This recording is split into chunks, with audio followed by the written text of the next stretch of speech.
Magandang araw sa lahat. Alam nating lahat na maraming kinakaharap na hamon na ang mundo ngayon, katulad ng pagbabago ng klima, gutom at hindi pagkakapantay-pantay. Upang matugunan ang mga ito, bumuo ang United Nations ng Sustainable Development Goals o SDG, isang pandaigdigang plano para sa mas magandang kinabukasan pagsapit ng taong 2030. Pero paano natin maisasakatuparan ang mga layunin ito? Isang malakas na sagot ay agham, teknolohiya at inobasyon. Hindi lang ito tungkol sa mga bagong gadgets or artificial intelligence. Sa halip ito ang daan upang makahanap tayo ng solusyon, mapabuti ang pamumuhay at makalikha ng mas matatag at mas sustainable na hinaharap. Ngayon, pag-uusapan natin ang tatlong pangunahing paraan kung paano tinutulungan ng agham at teknolohiya ang mundo na maabot ang SDGs. Ayon sa United Nations Conference on Trade and Development, mahalaga ang agham, teknolohiya at inobasyon o STI sa pagtupad ng SDGs. Pero bakit? Isa sa mga dahilan ay ang kakayanan ng STI na bumuo ng sustainable na solusyon. Halimbawa, ang renewable energy dahil sa pag-unlad ng solar at wind power, mas maraming lugar kabilang na malalayang komunidad ang magkakaroon ng kuryente, isang hakbang patungo sa SDG 7. Affordable and clean energy. Isa pang halimbawa ay ang digital technology. Noong pandemya, lumawak ang paggamit ng online learning at telemedicine. Kung wala ang teknolohiya, maraming estudyante at pasyente ang hindi nagkakaroon ng access sa edukasyon at serbisyong medikal. Gayunpaman, may hamon din dito. Hindi lahat ng bansa ay may sapat na pondo para mamuhunan sa agham at pananaliksik. Kaya't binibigyan diin ng UNCTAD na kailangan suportahan ng gobyerno ang mga siyentipiko at innovators. Kung walang sapat na pahunan, mabagal ang pag-unlad patungo sa SDGs.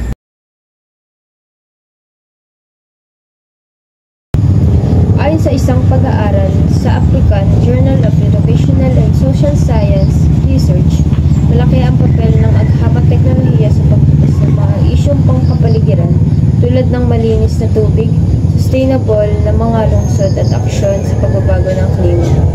Isa sa pinakamalaking problema ngayon ay ang climate change. Tumataas ang temperatura, lumalakas ang bagyo, at dumarami ang polusyon. Pero may mga solusyon ng STI. Sa agrikultura, nakabuo ang mga scientifico ng drought-resistant na pananim upang matulungan ang mga magsasaka kahit sa matinding init, isang hakbang patungo sa SDG 2, Zero Hunger. Sa pamamahala ng tubig, ginagamit ng bansang Singapore ang teknolohiya upang i-recycle ang wastewater at gawing malinis na inuming tubig sumusuporta sa SDG 6, Clean Water and Sanitation. Ngunit hindi lahat ng bansa ay may sapat na pondo at infrastruktura upang gamitin ang mga teknolohiyang ito. Kaya naman, mahalaga ang pandaigdigang kooperasyon at pagbabahagi ng kaalaman upang matulungan ang mas maraming komunidad.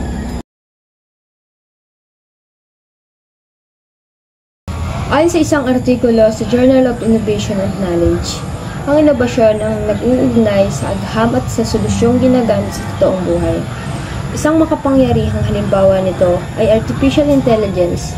Ginagamit ang AI upang hulaan ang mga natural na sakuna tulad ng bagyo at baha na nagbibigay ng babala bago ito tumama upang mailigtas ang mas maraming buhay. Sa sektor ng kalusugan, dahil sa inobasyon, mabilis na naimbento ang mga bakuna laban sa COVID-19, isang malaking hakbang para sa SDG 3, Good Health and Well-being.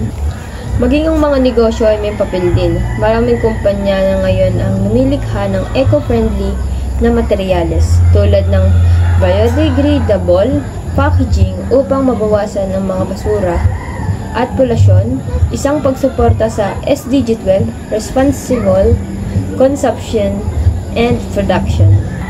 Ang inobasyon ay hindi lang tungkol sa mga bagong imbensyon, ito rin ay tungkol sa paghahanap ng mas maipektong paraang upang malutas ang mga problema. Ngunit upang magkaroon ng tunay na epekto, kailangan magtulungan ang gobyerno, mga negosyo at mga pananaliksik upang matiyak na maaabot ng mga bagong teknolohiya ang mga nangangailangan nito.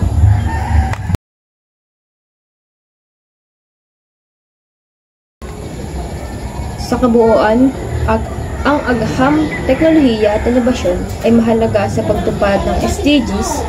Dahil sa mga ito, nagkakaroon tayo ng solusyon sa malalaking pandaigdigang issue mula sa malinis na enerhiya hanggang sa seguridad na pagkain at kalusugan.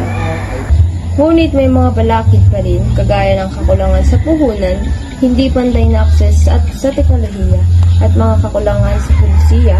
Kaya naman, kailangan magtulungan ng gobyerno, mga negosyo at komunidad upang mapabilis ang pagsulong ng agham at teknolohiya.